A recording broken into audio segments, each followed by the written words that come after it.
최근 100년의 예술사에서 딱 한 명의 예술가를 남기라면 아마도 앤디 워홀이 될 것입니다. 전에 없던 새로운 시도를 했고 그 시도가 트렌드가 됐으며 그 영향력이 오늘날까지 미치고 있기 때문이죠. 앤디 워홀은 예술가 중에서는 최초로 스타 마케팅을 했던 인물입니다. 과거에 살바도르 달리처럼 독특한 기행을 일삼아서 주목받았던 작가들이 몇 있기는 했지만 TV라든지 라디오 같은 매체가 발전한 이후에 보다 설계적으로 디테일하게 전략을 세워서 본인을 브랜딩한 작가는 앤디 워홀이 최초로 여겨집니다. 앤디 워홀은 자신을 매력적으로 포장하기 위해서 언론을 어떻게 다뤄야 하는지 알고 있었고요. 그리고 철저히 연출된 모습만 언론에 노출했던 인물입니다. 앤디 워홀의 전략은 크게 사람들이 볼 수 있는 부분과 보이지 않는 부분의 두 가지 설계로 나뉩니다. 우선 앤디 워홀은 은색 가발을 항상 착용하고 다녔습니다. 원래는 M자 탈모가 살짝 있는 모습인데요. 가발로 벗겨진 머리는 가리고 독특한 매력은 살렸습니다. 또 항상 화장을 했고요. 늘 안경이나 선글라스를 착용하고 과장된 액세서리를 통해서 자본주의 사회, 넘쳐나는 패션의 풍요로움을 보여줬습니다. 약점도 있었지만 숨기기보다 활용합니다. 앤디 워홀의 컴플렉스는 좋지 않은 피부 그리고 머릿결이었는데요. 이걸 숨기기보다 오히려 화장을 두껍게 해서 안 좋은 피부를 부각하고 가발을 티나게 쓰면서 이를 강조했습니다. 이 모든 것들은 곧 앤디 워홀의 아이코닉한 특징이 됐죠. 한편 사람들이 절대 볼 수 없는 부분에 대해서는 철저한 신비주의 전략을 세웁니다. 성생활이나 사생활 등 본인에 대한 이야기를 거의 안 하고 추측하게 만들었죠. 수많은 매체와 인터뷰도 했고 2권의 자서전도 있었지만 앤디 워홀의 실상이 드러나 있는 것은 많지 않습니다. 앤디 워홀은 몇몇 남자인이 있기도 했는데요. 늘 본인이 무성애자라고 언론에 이야기하고 다녔습니다. 이런 행보는 오히려 앤디 워홀의 사생활을 더 궁금하게 만들었죠. 물론 당시에는 게이라든지 동성애에 대한 혐오감이 매우 컸을 때여서 이런 행보를 보인 것도 있는데요. 이 외에도 항상 성에 대해서 초월한 존재처럼 행동했습니다. 성욕을 내보이면 나의 약점을 내보인다거나 본인의 권력을 포기해야 한다고 생각했기 때문이에요. 그 누구도 본인을 무너뜨릴 기회를 주지 않았습니다. 하지만 아무리 치밀하게 본인을 포장한다 하더라도 이 포장은 언젠가 벗겨질 수 있는 것입니다. 실제로 앤디 워홀의 출간 기념 사인회 현장에서 한 여성이 앤디 워홀의 은색 가발을 억지로 벗긴 적도 있고요. 각종 인터뷰에서는 앤디 워홀의 사생활이나 실제 생활에 대해서 깊이 파고드는 질문을 연속적으로 이어간 적도 있습니다. 하지만 앤디 워홀도 보통 인물은 아닙니다. 바로 임기응변으로 대처를 했는데요. 가발이 벗겨졌을 때는 바로 입고 있던 옷에 후드를 뒤집었었고 자신의 내면을 들여다보려는 의도가 빤히 보이는 질문들이 있을 때는 나는 이에 대해서 할 말이 없다 라고 아예 질문을 차단해버리는 모습도 보였습니다. 때문에 누구도 앤디 워홀에 대해서 제대로 안다, 앤디 워홀을 잘 안다 라고 말할 수 있는 인물은 미술계에 없었죠. 이런 식으로 독특하고 또 매력적인 한편으로는 신비감이 가득한 캐릭터를 구축한 이후에는 가능한 한 최대한 언론에 본인을 노출시켰습니다. 앤디 워홀은 원래 I 성향의 인물이었습니다. 굉장히 소극적이고 또 내성적이고 내향적인 인물이었는데요. 갈 수 있는 파티는 모두 다 참석을 하고 셀럽과 카메라가 있는 곳이라면 언제든 달려갔습니다. 그렇게 언론에 최대한 본인을 노출시켜야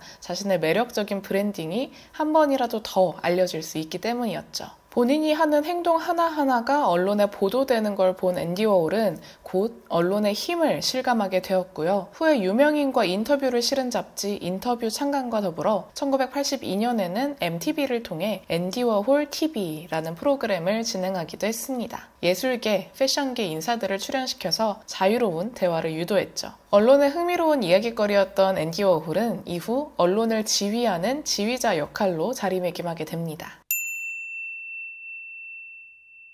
앤디 워홀은 주로 뉴욕에서 활동했습니다. 대학교를 졸업한 후에 처음 일을 시작한 곳도 뉴욕이었고요. 작가 생활을 하면서 쭉 머물렀던 곳도 활동지도 모두 뉴욕이었습니다. 뉴욕은 오늘날에도 가장 상업적인 도시로 손꼽히고 있기는 하지만 당시에는 그 상업성이 막 시작되던 타이밍이었습니다. TV라든지 라디오 같은 매체에는 온갖 광고들이 가득했고요. 온 도시에도 각종 지명 광고가 가득했습니다. 그리고 앤디 워홀은 이 광고 속에서 선보여지는 대상에 주목했습니다. 주목합니다. 그 대표적인 작품이 바로 캠벨 스프캔입니다. 1962년 앤디 워홀은 캠벨 스프캔의 모습 32개를 그린 캔 시리즈를 완성합니다. 그리고 이를 페루스 갤러리의 대표 어빙 블룸에게 한 점당 $100에 내놓았는데요. 앤디 워홀은 이 캠벨 스프캔을 통해서 예술가로서는 처음 언론의 주목을 받게 됩니다. 오늘날에는 이 캠벨 스프캔의 예술성이 많이 알려지긴 했지만 당시에는 그런 것보단 갤러리스트인 어빙 블룸의 유명세가 더 도움을 줬죠. 작품은 전시도 독특하게 했습니다. 갤러리 가장 안쪽에 마련된 진열장을 따라서 작품이 전시되었는데요.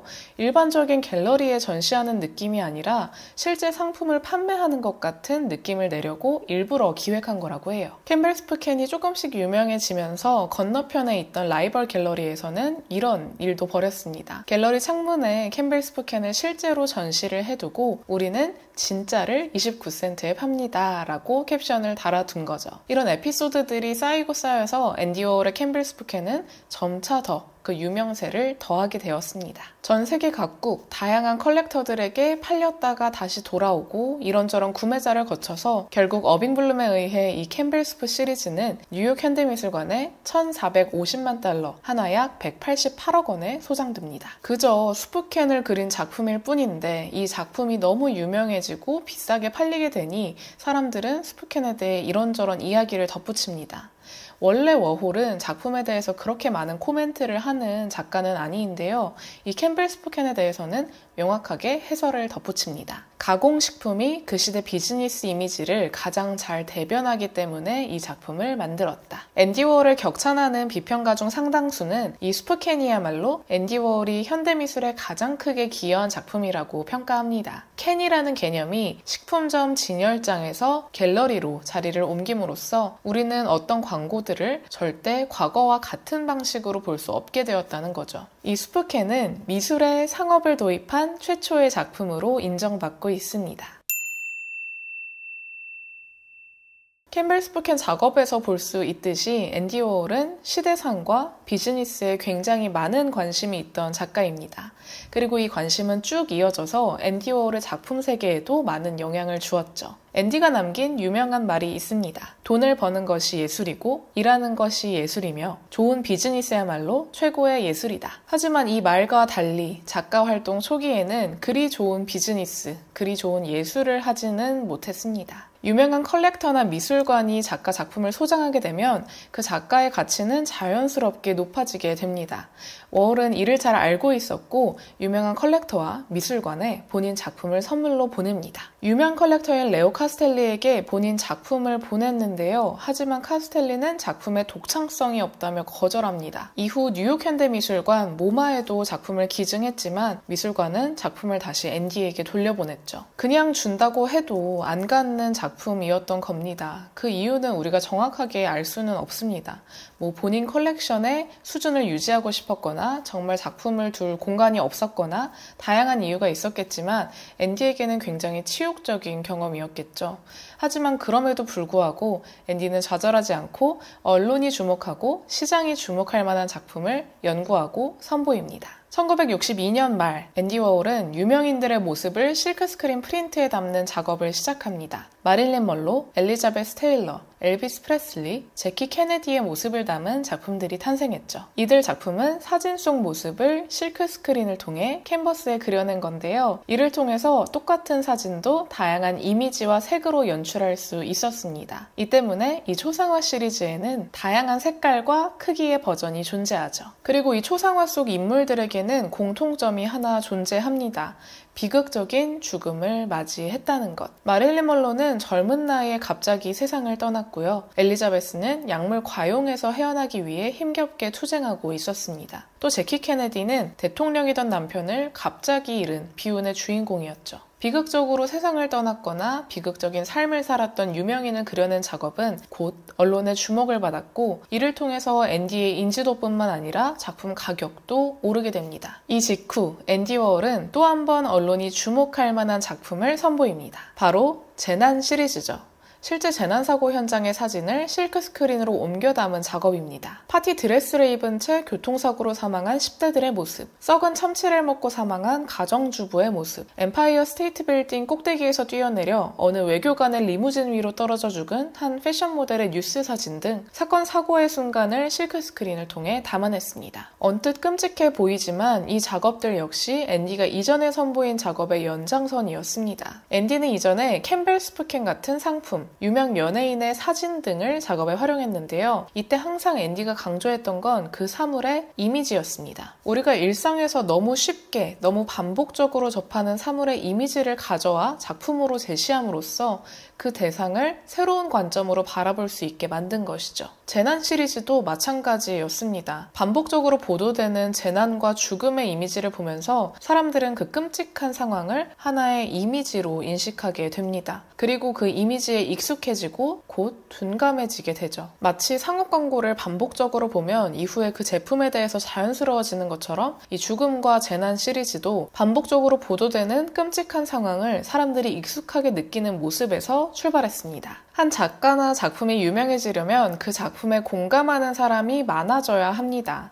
앤디는 이걸 잘 알고 있었고요. 본인 작품에 비극적인 죽음을 맞이한 유명인의 이미지, 그리고 끔찍한 사건, 사고의 재난 현장의 이미지를 담아내면서 관객이라면 누구나 가지고 있을 죽음에 대한 공포, 죽음에 대한 생각을 떠올리게 만들었죠.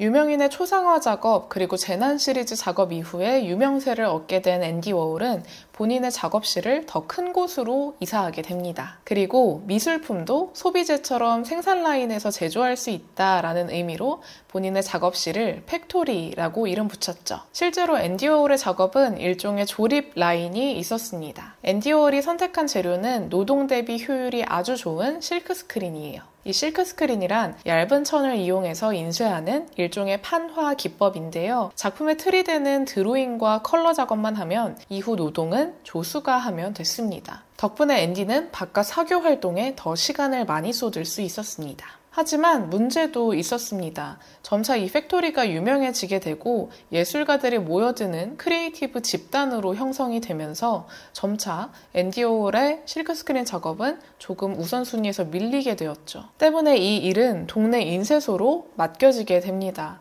이 경우에는 앤디 워홀이 요청한 것보다 훨씬 더 많은 양을 인쇄소에서 제작할 수도 있다는 변수가 있긴 했지만 앤디 워홀은 이걸 알고 있었음에도 오히려 더 좋아했다라고 해요. 점점 더 많은 사람이 실크 스크린 작업을 해서 어떤 작품이 내가 만든 거고 다른 사람이 만든 건지 구분할 수 없게 된다면 그것처럼 좋은 일은 없을 것이다 라고 말했죠. 이 때문에 오늘날 앤디 워홀의 실크 스크린 작업은 가장 진품 감정이 많이 일어나는 작품이기도 하고요. 또 진품 혹은 가품이다 라고 판정이 난 이후에 번복이 가장 많은 작품이기도 합니다. 그럼에도 불구하고 앤디 워홀이 활동하던 당시 이 실크 스크린이 만들어낸 편리함과 또 외주 시스템의 유용함은 앤디 워홀의 활동에 아주 큰 도움이 됐습니다. 1970년대 들어서 앤디의 작품이 한동안 시대에 뒤떨어진 작업이다 라는 평을 들을 때가 있었는데요. 그러자 앤디 워홀은 팩토리의 유지비를 대기 위해서 초상화를 그리기 시작했습니다. 사람들한테 25,000달러, 한화 약 3,200만 원 정도를 받고 예쁘게 손질된 초상화를 그려주었죠. 다른 현대미술 작가들은 돈 받고 초상화 그려주는 앤디 워홀의 행보를 비웃기도 했는데요. 앤디는 개의치 않고 이 초상화 의뢰 작업을 이어나갑니다. 이윽고 앤디 워홀에게 초상화를 의뢰한다는 건 뉴욕 사교계에서 굉장한 자랑거리가 되었고요.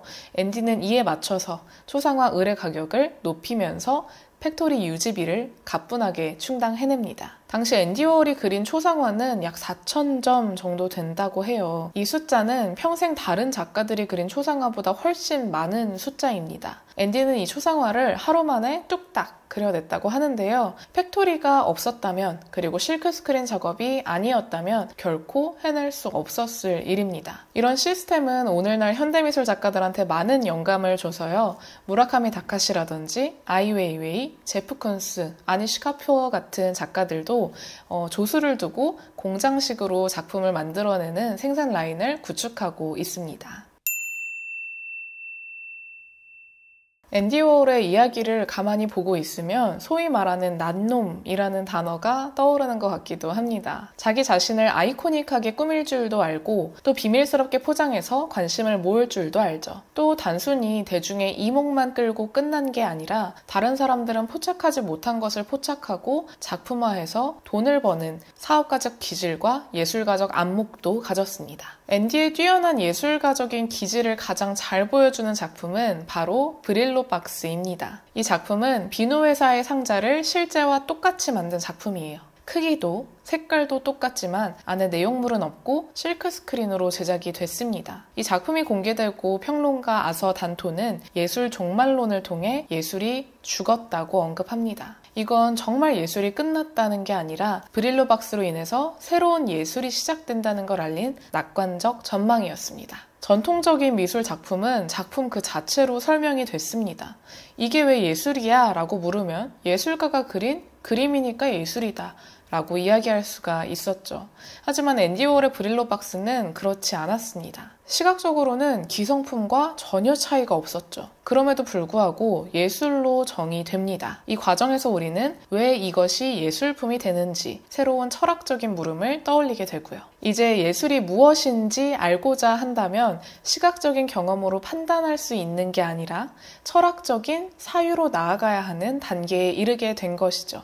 현대미술이 시작된 겁니다. 니체는 책 즐거운 지식에서 이렇게 말합니다. 독창적인 사람의 특징 중 하나는 이미 모든 사람들의 눈앞에 있으나 아직 알아차리지 못해 이름조차 가지지 못한 것을 알아볼 수 있는 눈을 가지고 나아가 그것에 새로운 이름을 부여할 수 있는 능력을 가졌다는 점이다. 이름이 주어지고 비로소 그것이 실제로 존재함으로써 인간은 깨닫게 된다. 그렇게 새로운 세계의 일부가 탄생한다. 앤디의 작업은 이미 모든 사람들의 눈앞에 벌어지고 있는 일을 작품화해 새로운 이름을 부여하고 새로운 관점을 만들어냅니다. 캠벨 스푸케는 동시대 자본주의 사회상을 포착했고요. 죽음과 재난 시리즈 작업은 죽음에 대한 인식을 제고했습니다. 또 당시로서는 드물던 스타 마케팅과 작업실의 공장화도 독창적인 발상이었죠. 브릴로 박스는 기존의 예술 감상법이 아닌 새로운 예술 감상법의 필요성을 가져왔고요. 오늘날 현대미술의 흐름에 정말 많은 영향을 남긴 예술가 앤디 워홀. 여러분은 앤디 워홀의 어떤 이야기가 흥미롭게 와닿았는지 궁금합니다. 저는 다음에 더욱 흥미로운 예술 이야기로 찾아올게요. 안녕.